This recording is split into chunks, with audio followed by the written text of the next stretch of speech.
曼谷，熙来攘往的游客天堂。近在咫尺的贫民窟，有谁知晓？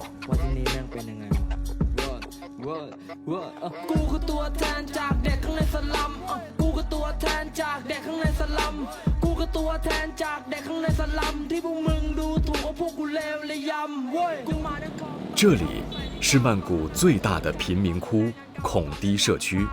是10万贫者安身立命的地方。ไม่มีใครอยากจะเกิดมาจนหรอกส่วนใหญ่จะมองคลองเตยว่าเป็นแหล่งยาเสพติดคำได้ยินว่าคลองเตยเนี่ยไม่มีใครกล้าเข้าต้องมีแต่เรื่องการต่อสู้กับการใช้ชีวิตเนาะเพราะเราไม่มีต้นทุน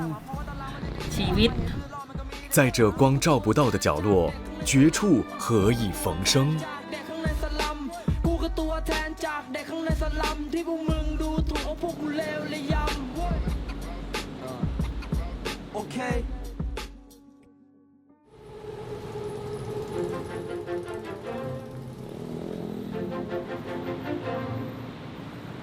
曼谷，东南亚的后花园。疫情前，每年有将近4000万名国际旅客纷至沓来，纵情享乐。但近年来，许多旅人开始偏好游览富有当地风情、贴近市井百姓的角落。充满生活气息的市场，是旅人窥探人生百态的著名景点，也是当地人赖以为生的场所。寻常的小日子在此展开。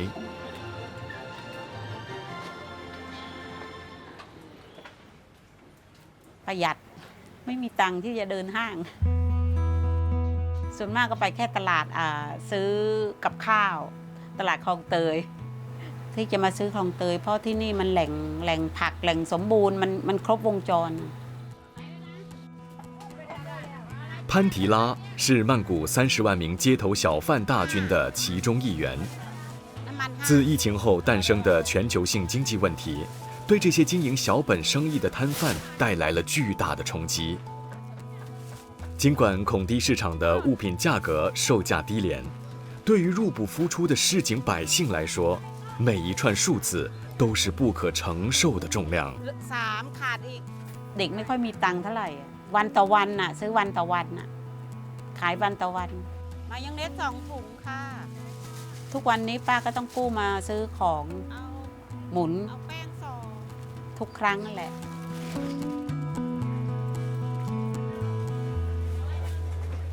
拖着沉甸甸的货物，潘提拉很快便回到了居住的社区孔堤社区。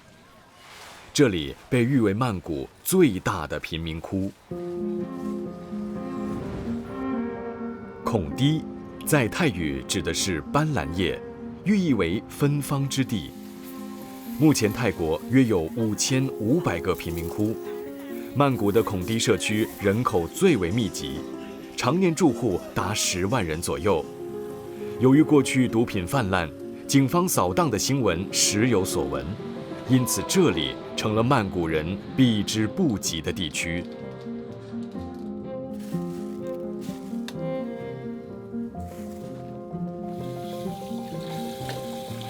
มาอยู่คลองเตย27 ปีแล้วค่ะ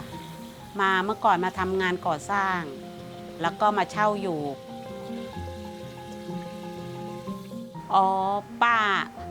พอมารู้จักป้าคนหนึ่งป้าเขาแนะนำว่าบ้านนี้ถูกนะอะไรเงี้ยเราพอมีเงินเล็กน้อยเรารับเหมาเล็กๆน้อยๆพอเก็บเงินได้100,000ก็เลยมาซื้อค่ะเพราะว่าเราทำงานแถวนี้ค่ะอยู่ที่นี่ตลอดเลยค่ะ每天凌晨4点，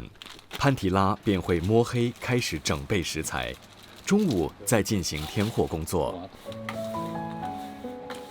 ป้าก็ขายไก่หน้าโรงเรียนนั่นแหละจะทำอะไรได้แก่แล้ว4年前，曾罹患卵巢癌的潘提拉，康复后便很快投入到工作中，但随着年纪增长，身体偶尔还是难以负荷。ตอนนี้รู้สึกว่ามันจะปวดท้องบ่อยมันก็ป้าก็มีอาการส่วนมากจะนอนไม่หลับเครียดแล้วก็ปวดหัวนอนไม่หลับ为了生计，再多的疲惫和痛楚，也只能抛到九霄云外了。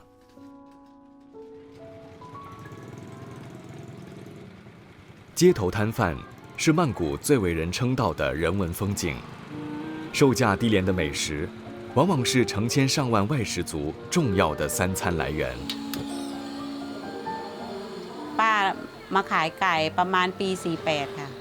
ป้าขายไก่สัปดาห์หนึ่ง5 วันค่ะเสาร์อาทิตย์เสาร์อาทิตย์เราต้องพักร่างกายมั่งไม่ไหวเพราะว่าบางทีส่วนมากป้าจะหยุดเสาร์อาทิตย์คือตรงนั้นกำไรก็มาซื้อขายหมดแล้วก็ขายก็มาหมุนกิน顶着烈日，潘提拉的辛勤劳动却没有为他带来可观的收入。ไม้หนึ่งไม้ละ5 บาทป้าได้บาทต่อไม้ป้าต้องทำให้ถึงได้700 ไม้800 ไม้ถึงจะได้เห็นว่า700-800ได้ชีวิต5 บาทแต่ต้องทำให้ได้เยอะ在这万物高涨的年代，为了糊口，经营小本生意的人无不举步维艰。在家煮食，或许是市井小民对抗通膨的唯一选项。แต่ตั้งแต่เกิดที่คลองเตยผมชื่อจิรวัฒน์สนั่นพายครับชื่อเล่นชื่อวุฒิตอนนี้อายุ17 ปีครับ吉拉瓦是一名半工半读的青年，每周有6天在酒店餐厅担任侍应生。难得的假期，他想为家人大展厨艺。ผมชอบทำกินเองครับผมชอบก็ถือว่าชอบครับแต่ว่าส่วนใหญ่เราจะทำกินเองแล้วก็ทำให้ญาติกินมากกว่าครับจำเขามาที่โรงแรมแล้วก็เอากลับมาทำที่บ้านถึงจะไม่เหมือนแต่ก็คล้ายๆกันครับใช่ครับ吉拉瓦的双亲早已离异，从小他和奶奶相依为命。他们目前寄住在社区里一名长者家中。ตอนนี้เรามาอาศัยยายอยู่ที่นี่เพราะยายอยู่บ้านคนเดียวลูกเขาไปมีแฟนข้างนอกก็คือข้อแรกเปลี่ยนก็คือว่าเราดูแม่ให้เขาแล้วตัวเขาไปอยู่ข้างนอกก็ไม่ต้องเสียค่าเช่า偶尔吉拉瓦的亲戚也会借住在此一同生活。虽然过着寄人篱下的日子，但能在屋檐下安身，过上3餐温饱的生活，已是难能可贵。มันเป็นเด็กที่เก่งเนาะมันเก่งมาตั้งแต่เล็กอ่ะเขาจะไปขุกอยู่ที่ร้านรถซ่อมมอเตอร์ไซค์เป็นจับกังแบกของในตู้ไม่ได้นอน2 วัน 3 วันเลยอ่ะเขาทำอ่ะมีก็กินด้วยกันไม่มีก็อดด้วยกันก็คือแบบรักย่าแบบแม่แท้ๆเลยครับก็คือแบบเลี้ยงดูผมมาตั้งแต่เกิดผมก็ไม่อยากจะแบบไปเดือดร้อนเขาครับผมก็พยายามแบบอะไรที่ช่วยได้ผมก็จะช่วยแบ่งเบาเขาครับตั้งแต่เด็กๆ尽管生活并不一帆风顺，他们却从未打算离开孔迪社区。แต่ก่อนนะมันเหมือนบ้านป่าเมืองเถื่อนจริงๆแต่ก่อนนะส่วนใหญ่จะมองคลองเตยว่าเป็นแหล่งยาเสพติดคลองเตยนะของดีๆก็มีเยอะคนดีก็มีเยอะ外观的破旧衰败和媒体上的既定印象，经常使外界的人难将孔迪社区跟美好的事物联想在一块儿。如此稠密拥挤的社区，过去是猖獗的毒枭看中的法外之地。多年来，祝融和水患也经常光临此地，家家户户都成了命运共同体。天灾和人祸当前，居民只能听天由命。แต่ส่วนมากจะคลองเตยจะกลัวไฟไหม้อะไหม้บ่อยนะไฟลัดวงจรบางทีเสียบพัดลมไฟก็ช็อตบางทีก็ลืมเปิดปิดสวิตช์ไฟอะมันบ่อยโอ้ยเดือน2 เดือนมันก็เกิด为应对紧急状况，社区里的志愿消防队也就此诞生了。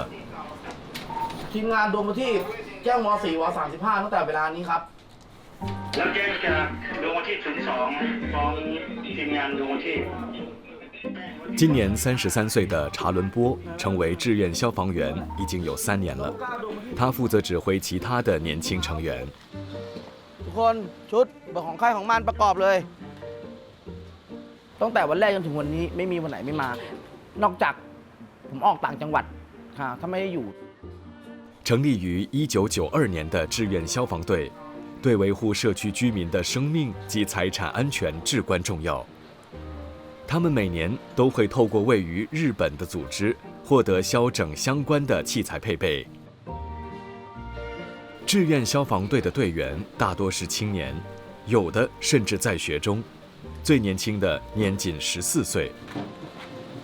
基于风险，团队成员需要经过筛选，未成年的队员也需征得监护人的同意才可加入。เพราะว่าทุกชีวิตไปกับผมก็คือว่ามันก็ต้องอยู่ในเหมือนยังไงเราต้องดูแลและน้องก็ต้องเชื่อฟังหมดทุกคนครับ今天看似风平浪静的一天，但成员们依旧保持警惕，随时待命。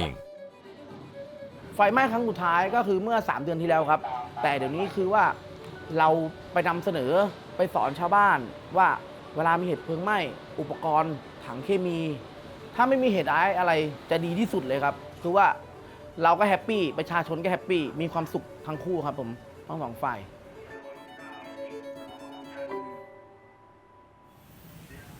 卸下志愿消防员的身份，查伦波成了曼谷街头经常能见到的摩托司机，为当地人提供短程载运服务。ครับผมส่วนตัวผมก็ขับวินแล้วก็รับจ็อบเป็นชิปปิ้งครับแต่ส่วนวินเนี่ยผมจะเริ่มขับตั้งแต่5 โมงเย็นยันถึง2 ทุ่มแต่ถ้าหลักๆเลยประมาณ 20,000 ได้ครับ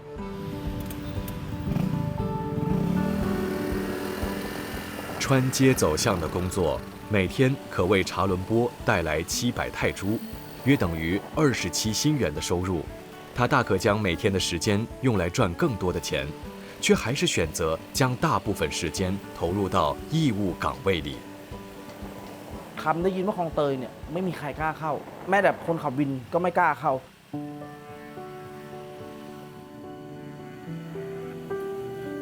คือเมื่อตอนเด็กๆเห็นในพื้นที่คลองเตยเนี่ยไฟไหม้เยอะมากแล้วอาสาเนี่ยในชุมชนเนี่ยมีน้อยเวลามีเหตุทีกว่าจะดับได้เงี้ยมันใช้เวลานานแล้วพอเริ่มโตมาผมก็อยากช่วยเหลือคนก็เลยลองมาสมัครก็พอได้เข้ามาทำก็เลยแบบว่าสำคัญตรงไหนชุมชนคลองเตยมีความสำคัญกับผมมากครับ在无人关照的土地，在温饱和求生存之间，查伦波选择成为被需要的人，负重前行。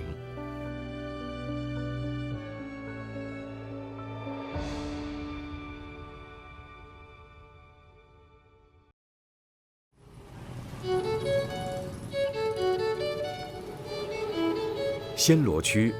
曼谷最为人熟知的购物天堂，也是引领当地青年的时尚指标。往来的人无不在此一掷千金。曼谷也正一步步地恢复疫情前的生气。作为当代青年，吉拉瓦也喜欢来到这里溜达。在快时尚当道的年代，消费和装扮为各个阶层的人都带来了愉悦。ผมเป็นคนชอบแบบแฟชั่นครับแล้วก็เพิ่งมาหัดแต่งตัวเมื่อประมาณ1 ปีที่ผ่านมาครับเพราะว่าแบบเริ่มแบบว่ารู้ว่าตัวเองแบบชอบอะไรครับก็เลยแบบหัดแต่งตัวหัดแบบว่าแมทเสื้อนู้นเสื้อนี้เข้ากับตัวเองให้มันแบบว่าเข้าลุครู้ให้ตัวเองดูดีครับ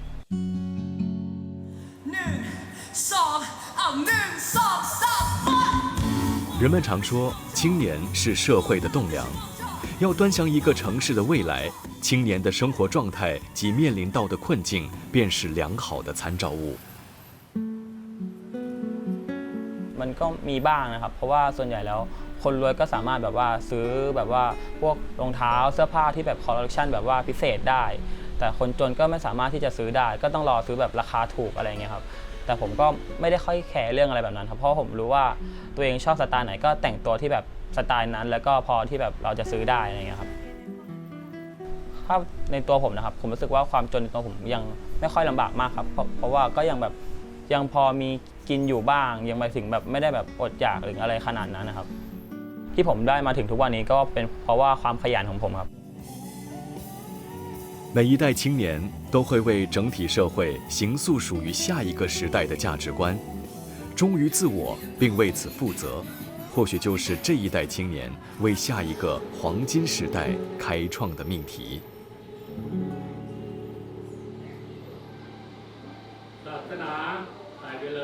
吉拉瓦虽然年纪轻轻，却很早肩负起了沉重的责任，也为自己决定了未来。他毅然放弃一般的升学渠道，选择就读非正式的周末学校。แต่ส่วนใหญ่แล้วเด็กที่เรียนก็น่าจะเป็นพวกมัธยมต้นกับมัธยมปลายครับเพราะว่าส่วนใหญ่แล้วเด็กที่เรียนนี่ก็จะเป็นแบบว่าส่วนใหญ่ก็จะเป็นเด็กที่เกเรบ้างหรือไม่ก็ออกเพราะว่าทำอะไรไม่ดีบ้างหรือไม่ก็ไม่ค่อยชอบเรียนภาคปกติครับแต่สำหรับผมแล้วผมไม่ได้เป็นคนอย่างนั้นเพราะว่าผมขาดโอกาสตอนที่ผมอยู่ม.ต้นครับเพราะว่าม.ต้นผมแต่เรื่องแบบว่าเรื่องการเรียนการสอนที่เขาสอนอยู่ตอนนี้ก็ผมเหมือนว่าแบบยังไม่ค่อยแน่นเท่าไหร่ครับยังไม่เหมือนแบบว่าผมมาทำงาน过去为了生存跟生计，吉拉瓦耽误了自己的学业，但那些吃苦耐劳的经历却塑造了他比同龄人更稳重的个性。เช้ามาก็ต้องไปเปิดร้านให้เขาพอเลิกเรียนมาก็ต้องแบบไปคอยแบบว่าล้างถ้วยแบบไปช่วยเขาอะไรอย่างเงี้ยครับเพื่อจะได้เงิน50 บาทมาใช่ครับเพราะผมเป็นคนที่แบบชอบทำงานครับแบบผมขยันมากขึ้นแบบว่ามีหน้าที่การงานที่ดีขึ้นกว่าเดิมแล้วก็มีเงินที่แบบมั่นคงที่สามารถแบบพอเลี้ยงดูย่าได้บางส่วน同样的周末，有的孩子则奔波于不同的角落。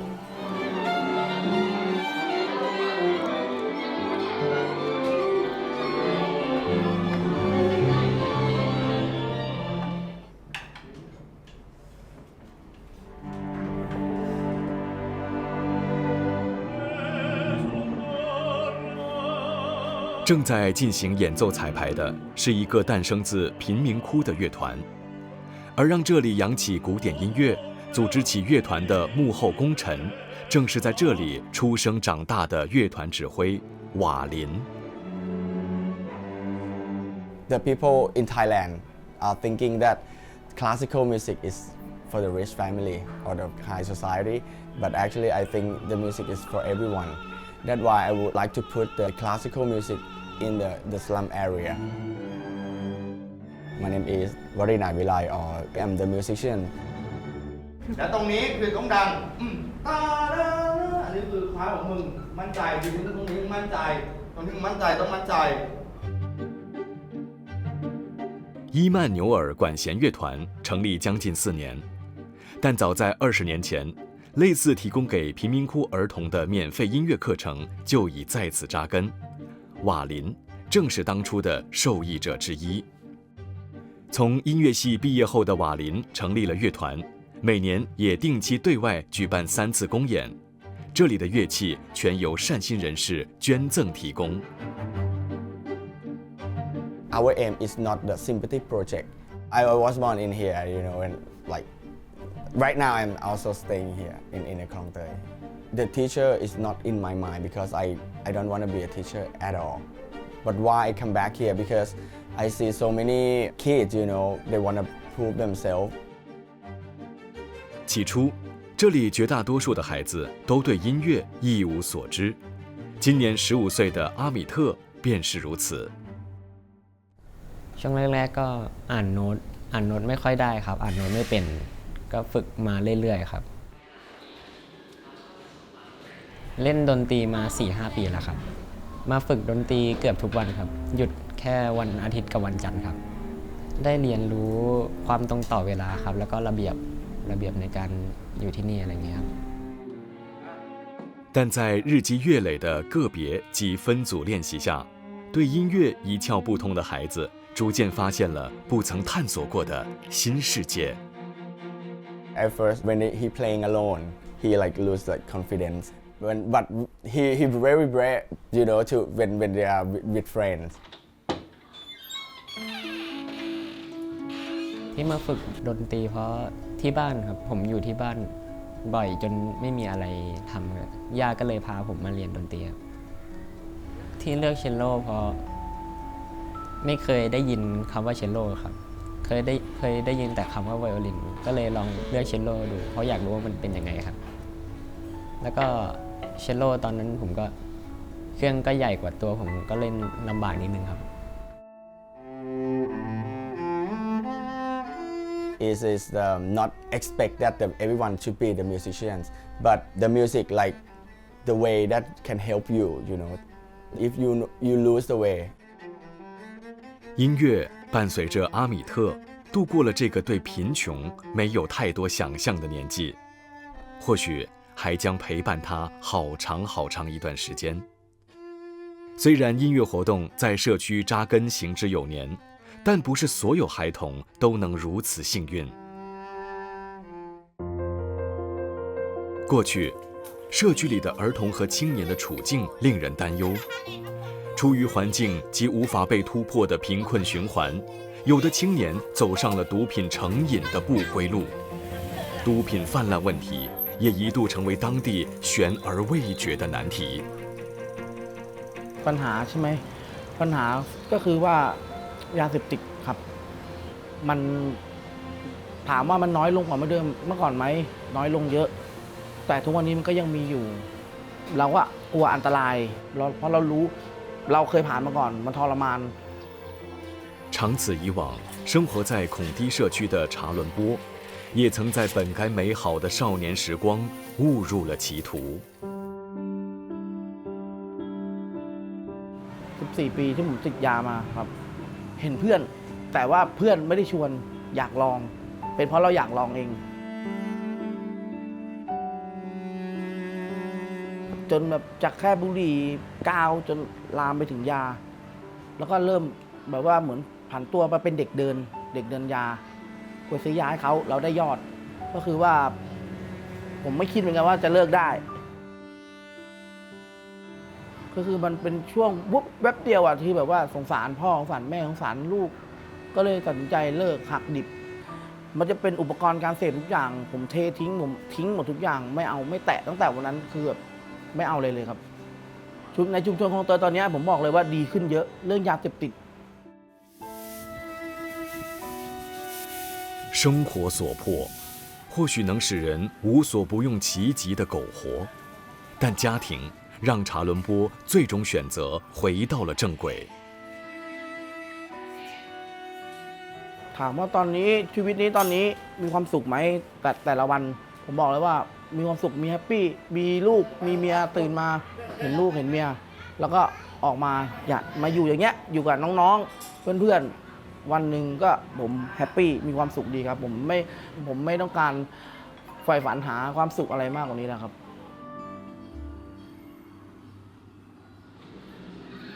在如此密集的社区，许多孩童找不到宣泄精力的场地。像吉拉瓦这样在足球场上挥霍汗水的时光是难能可贵的。ผมเป็นคนที่แบบว่าถ้าสมมติแบบเพื่อนดูดบุหรี่เพื่อนยาเสพติดอะไรอย่างนี้ผมก็จะชักชวนเพื่อนแบบว่าให้มาเล่นกีฬาเพราะว่าชุมชนนี้มีทั้งในด้านดีแล้วก็ไม่ดีจะไม่ดีก็น่าจะแบบตอนเด็กๆครับตอนช่วงวัยรุ่นเพราะว่ากำลังแบบว่าอยากรู้อยากลองอะไรเป็นส่วนใหญ่แต่ว่าถ้าเกิดอายุมากขึ้นอะไรอย่างนี้หรือว่าประมาณเท่าผมแบบเริ่มคิดได้กันแล้วครับผมเชื่อนะครับว่าอิทธิพลของการแบบว่าของแต่ละคนสิ่งแวดล้อมของในชุมชนอะไรอย่างเงี้ยครับโดยทั่วไปครับถ้าเกิดมีคนสนับสนุนดีหรือไม่ก็มีคนแบบว่าสิ่งแวดล้อมในชุมชนนี้แบบช่วยกันสนับสนุนให้เด็กแบบว่ามาทำอะไรในสิ่งที่ดีๆอย่างนี้ก็น่าจะดีครับ环境或许会为个体的成长带来深远的影响，尽管不是所有人都有能力选择身处的环境，但却能选择以什么心态面对生活的挑战。สบายครับเป็นมิตรกับทุกคนไม่ค่อยแบบว่าไปหาเรื่องใครหรือไม่ค่อยแบบไปทำอะไรให้คนอื่นเดือดร้อนครับสำหรับผมนะครับผมไม่เคยคิดที่อยากจะย้ายออกจากคลองเตยรู้จักคนนู้นคนนี้ก็เพราะว่าอยู่ที่นี่มาตั้งแต่เด็กครับถ้าเกิดสมมติว่าเราออกจากที่นี่ไปแล้วก็เหมือนแบบไปตั้งต้นใหม่ไม่รู้จักใครอะไรอย่างเงี้ยครับก็จะแบบดูเพลงๆหน่อยครับใช่ครับ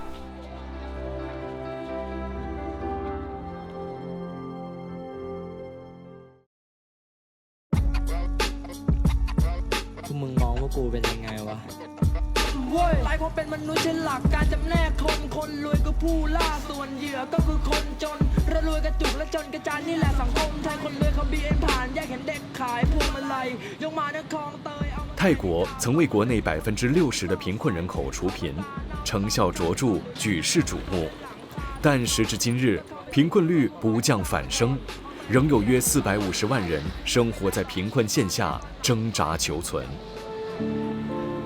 沿着昭披耶河而生的孔堤贫民窟，可细分为46个社区，当中1半以上的土地都隶属于曼谷港口管理机构。因应港口的需要，过去大量的劳动力及技术人员流入，并开始自行搭建起了住所。天灾和城市化也驱动更多外来人口进驻曼谷各个社区，包括来自邻国的移民。如今，这里大部分的住户大多从事街头小贩、清洁工、物流人员、摩托司机等。尽管大部分人奔波于生活，社区的互助氛围相当浓厚。吉拉瓦的奶奶就自告奋勇地参与了政府和民间的各项志愿工作。วันนี้มาเดินตรวจลูกน้ำยุงลายเพื่อไม่ให้มีน้ำในถังในอ่างหรือในกระถางที่มีน้ำขังเพื่อต้องเทน้ำออกให้หมดเพื่อไม่ให้ก่อเกิดเวลาใครเป็นไข้เลือดออกเนี่ยเขาจะได้รู้ว่าบ้านหลังเลขที่เท่านี้เท่านี้เท่านี้แล้วทางพยาบาลจะลงมาเจาะที่บ้านหลังนั้นแล้วเพื่อมาพ่นยาพ่นอะไรพวกนี้เลยขออนุญาตนะคะมันเป็นปัญหาของทุกชุมชนเพราะฉะนั้นทางศูนย์41เขาถึงมีอาสาสมัครศูนย์41เพื่อให้ลงมาดูแต่ละชุมชนของตัวเอง吉拉瓦的奶奶不仅加入了大大小小的志工行列，也将住所前的空地变身成小型的医疗站，提供附近的居民紧急药品。คือเราไม่มีงานประจำแต่จะอยู่ยังไงให้มีประโยชน์แล้วเราก็เอาความรู้ที่เราได้ออกไปข้างนอกเนี่ยเข้ามาช่วยคนข้างในได้มันพูดไม่ถูกเนาะแต่อะไรที่ทำประโยชน์ไปทำข้างนอกแล้วประโยชน์จะกลับมาเข้ากับชุมชนเราทำได้หมด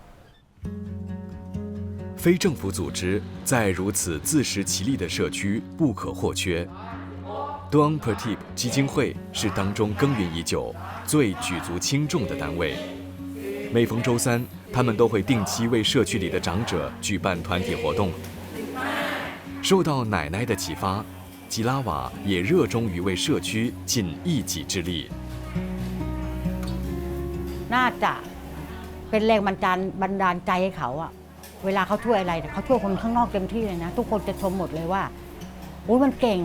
แล้วมันทำงานไม่เคยคิดว่าจะเหนื่อยแล้วไม่อู้ด้วย公益团体是让许多居民集会和集思广益的平台，众志成城是居民们维护这个社区运转的不二法则。คนในคลองเตยนะคะก็มีความสามัคคีกันส่วนหนึ่งที่ได้รับช่วยเหลือจากมูลนิธิดวงประทีปนะคะสวัสดีพวกเราอีกคนนึงนะคะเป็นไงวันนี้ร้องเพลงใครร้องบ้างเมื่อกี้นี่ใครร้องบ้าง普拉蒂是基金会的创办人，他的名声和贡献在泰国家喻户晓。早年他在贫民窟里创办了学校，提供孩童教育。随后于1996年获得被誉为亚洲诺贝尔奖的菲律宾拉蒙麦格塞塞奖，并用奖金创办了基金会，扩大了服务范围。ก็ทางมูลนิธิเราเนี่ยก็เป็นไพโอเนียร์เป็นมูลนิธิแรกๆนะคะที่มาเพราะว่าเราเกิดในนี้ไงเราเกิดในนี้เราทำในที่นี่เราก็เห็น过去孔堤社区里的房子大多是居民自行用简陋的材料建造的，这里也缺乏清洁的食用水、电源设备及平稳的走道等。但在各个团体的奔走发声下，社区的环境早已不同往日。ตัวเองเนี่ยเกิดที่ในชุมชนแห่งนี้แล้วก็ได้ผ่านชีวิตประสบการณ์ที่ยากลำบากเป็นกรรมกรเป็นแรงงานเด็กแรงงานของเขาคุณต้องการแต่ว่าชีวิตความเป็นอยู่ลูกหลานสุขภาพอนามัยไม่มีใครสนใจ เขาก็มีความคิดว่าถ้าหากว่าช่วยพวกเนี้ยเดี๋ยวคนในต่างจังหวัดมันก็จะแห่เข้ามา เราก็พยายามที่จะพูดสิ่งเหล่านี้ให้ แต่บางครอบครัวที่มีงานมีการทำน้อยสภาพบ้านก็ยังเหมือนกับต้องใช้วัสดุเก่าๆมาประกอบเป็นบ้าน แล้วก็ในบางพื้นที่อย่างชาวบ้านที่ไม่มีสตังค์เนี่ยเขาก็ยังต้องบางบ้านก็ยังต้องจุดเทียนอยู่ แล้วปัจจุบันนี้ก็ดีขึ้นแต่ว่าปัญหามันก็เยอะแยะมากมายไก่กองก็แก้กันได้ผิวเผิน孔堤社区或许无法一夕之间发生惊为天人的大变革，但有志者们正一步步慢慢地改造这个社区，尤其是为下一代的孩子们。立长的午后，阿米特正在奋笔疾书，努力学习日语。他通过了一项征选，将要远赴日本参与音乐活动。ได้เขาเลือกไปมัน10 กว่าคนครับแสดงครับไปซ้อมที่นั่นแล้วก็แสดงที่นั่นครับรู้สึกดีใจครับที่ได้ไปญี่ปุ่นครับก็รู้สึกตื่นเต้นอยู่ครับเพราะว่าไม่เคยได้ไปต่างประเทศอะไรอย่างเงี้ยครับครอบครัวก็สนับสนุนประมาณนึงครับ阿米特自幼生长在孔堤社区，家中除了弟弟和父母，同样还有相依为命的奶奶。ก็ครอบครัวก็รักกันครับไม่มีอะไรครับอยู่ในคลองเตยผมก็ไม่มีปัญหาอะไรครับก็เพื่อนในชุมชนก็อยู่ในวงกันหมดครับความฝันของผมก็ตอนนี้ก็อยากเรียนให้จบครับแค่อยากเรียนให้จบก็พอครับก็ต้องขยันเรียนครับ这个住所是当初阿米特的奶奶为了新婚的阿米特父母，以35万泰铢，约等于13500新元的价格购得的。ที่บ้านคุณย่าก็น้ำท่วมบ่อยค่ะทุกครั้งที่หน้าฝนก็เคยคิดนะคะว่าจะย้ายออกจากคลองเตยแต่มีเหตุผลว่าหลานยังเรียนอยู่ที่นี่อยู่อีกสักพักหนึ่งอะค่ะ当初也正是因为奶奶的缘故，阿米特和弟弟才跟音乐结下了不解之缘。อามิตก็จะเป็นเด็กเรียบร้อยนะคะแล้วก็ไม่ค่อยยุ่งกับคนอื่นอามิตก่อนหน้านั้นน่ะย่าตอนเด็กๆนะคะก็พาไปเล่นกีฬาหลายๆอย่างซึ่ง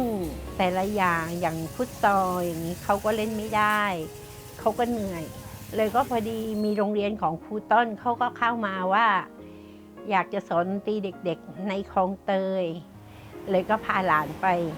เขาก็เลือกเขาขึ้นมาแล้วเขาบอกว่าเขาชอบอันนี้เขาชอบอันนี้ซึ่งเล่นยังไงยังไม่รู้เลย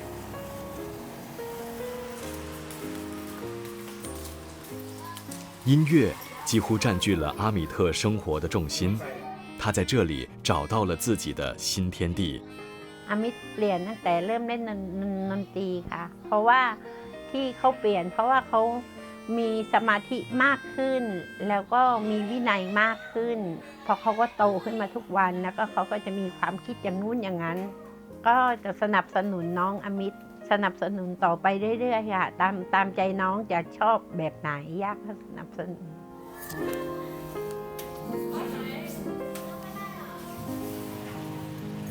在社区的另一边，小贩潘迪拉仍在为生计踌躇。至此，他已经工作将近12个小时了。เอาเลยครับใส่อะไรน้ำจิ้มใช่ไหมไม้นะครับ潘提拉在社区里的校门口摆摊已有18年了，他的客群主要是小学生及附近的劳动人群。ขายถูกที่สุดนะเนี่ยในคลองเตยที่ไม่ขึ้นราคาสงสารเด็กหนึ่งนะสงสารเด็กบางทีเวลาเลิกเรียนมันมี4 บาทป้า4 บาทได้ไหมป้าก็ต้องให้บางทีก็ขาดทุน尽管潘提拉为了生意经常需要向人借贷筹足成本，利润也并不丰厚，但他知足常乐。ป ป้าได้ขายของนั่งเรียนก็ดีแล้วเนี่ยมั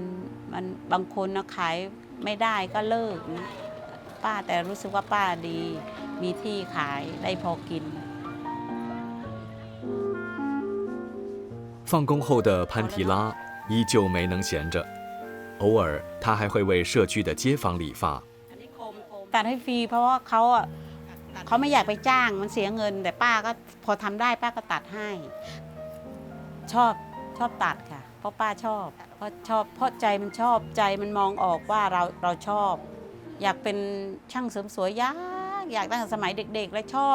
บสมัยก่อนชอบเอาผ้าขนหนูเนาะตอนผ้าขนหนูทำผมยาวๆนี่เรื่องจริงนะทำผมยาวๆแล้วก็เอากะโหลกกะลาน่ะทำเป็นเส้นสูงแล้วก็ทำผมยาวๆแล้วก็มัดแกะมัดอะไรอย่างเงี้ย จินตนาการ จริงๆพวกเรื่องจริง乐善好施，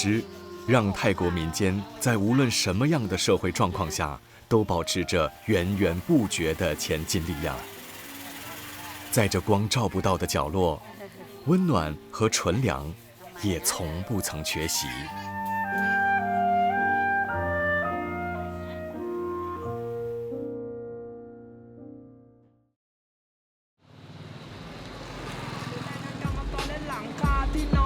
ก็เข้าไปถึงทั้งที่พวกเราคือราษฎรห้องเตยเราเปรียบเหมือนบ้านหลังใหญ่กูไม่ไปไหนต่อให้รัฐบาลให้บ้านหลังใหม่พอจับคนหลักแสนย้ายขึ้นไปบนคอนโดแต่คนที่อยู่ในเงินตาจะไล่ที่ในสลัมและเอาไปสร้างสคาสิโนและกูไม่โอมันคงไม่สัจธรรม每一座城市都在不断追寻更远大而前瞻的发展蓝图。作为东南亚的繁华都会，曼谷也不例外。但随着日新月异的发展，城乡和贫富之间的差距不断扩大。根据世界银行统计，泰国的收入不均高居东亚之冠，全国1%的人口掌握了国家67%的财富，这也让贫者的社会生存空间越发受限。曼谷港口管理机构过去一直有意收回孔堤社区的大部分土地，发展名为暹罗之门的世界级贸易中心远景，这让人口基数庞大的孔堤贫民窟的去留问题成了另一项都市难题。ใช้พื้นที่นี้เนี่ยจะเป็นพัฒนาเป็นโรงแรมเป็นศูนย์การค้าเป็นมากมายใหญ่โตคือเราเองเนี่ยก็คิดว่าการพัฒนาเนี่ยเราเห็นด้วยกับการพัฒนาแต่ว่าการพัฒนาเนี่ยต้องอยู่บนพื้นฐานที่ให้ประชาชนเนี่ยได้รับโอกาสคนที่อยู่ในพื้นที่ได้รับโอกาสในการพัฒนามีคุณภาพชีวิตที่ดีกว่าเดิมถ้าคุณพัฒนาแล้วคุณภาพชีวิตของชาวบ้านแย่กว่าเดิมเราว่าอย่างนั้นไม่ใช่การพัฒนาเพราะฉะนั้นเนี่ยเราก็อยากจะให้แต่ละกลุ่มเนี่ยเขาได้มองภาพรวมได้เข้าใจว่าเขาจะเผชิญกับอะไรในอนาคต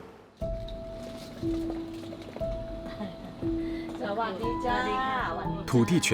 跟社区去留的大命题，或许没能一蹴而就找到对策，但解决更深层根本的贫困原因，阶级循环更迫在眉睫。ไม่มีใครอยากจะเกิดมาจนหรอกไม่มีใครอยากจะมาอยู่ในสลัมที่มันมีความไม่พร้อมหลายอย่างแต่ว่าสิ่งที่มันน่าจะพัฒนาไปได้ไกลกว่านี้เร็วกว่านี้ก็คือเรื่องของคุณภาพชีวิตของผู้คนโดยเฉพาะเด็กและเยาวชนเนี่ยมันน่าที่จะมีทักษะชีวิตทักษะฝีมือแรงงานให้มากกว่านี้แล้วเพราะว่าคนเหล่านี้ไม่ได้รับการพัฒนาเรื่องด้านฝีมือแรงงานมันทำให้คู่กันไปซึ่งเรื่องนี้เดี๋ยวจะต้องไปทำต่อ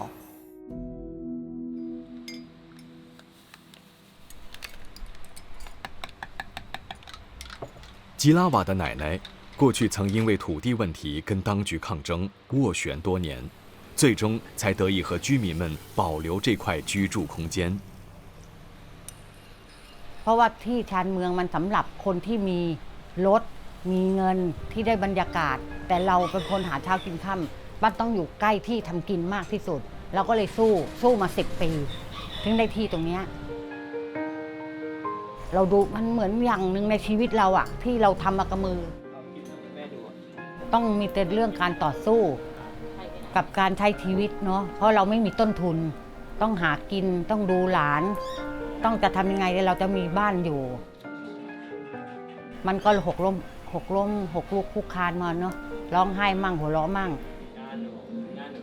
เรื่องร้ายๆมันไม่อยู่กับเราตลอดหรอกมันต้องมีดีมาถึงเราสักวันนะถ้าเราคิดดีทำดีเนาะมันไม่มันที่เนี่ยมันหาคำบรรยายยากนะว่ามันมีความสุขยังไง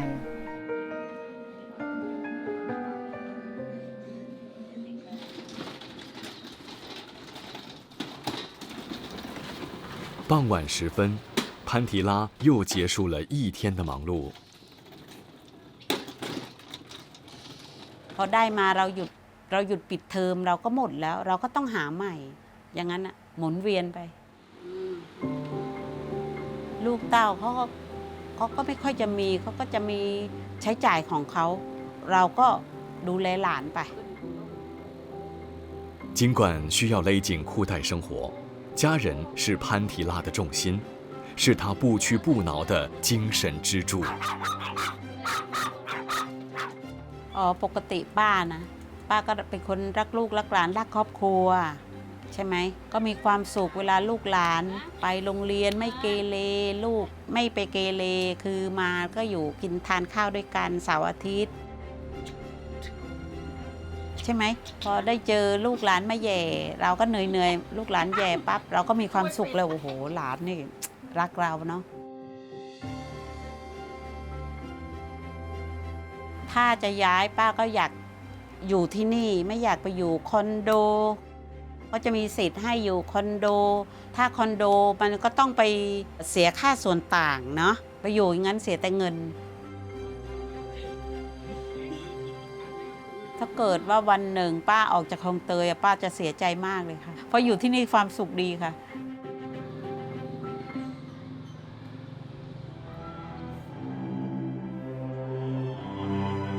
另一个角落，这些孩子们还在紧锣密鼓地排练，音乐将他们和成人世界的纷扰隔离了开来。I don't know about why they come. You know, when I was young, if I have situation like this, I will not come because it's too pressure for me. But now I think they have like music community here, and they have friends. You know, trying to get like better together. You know, not like themselves. You know, but everyone like be together and develop together.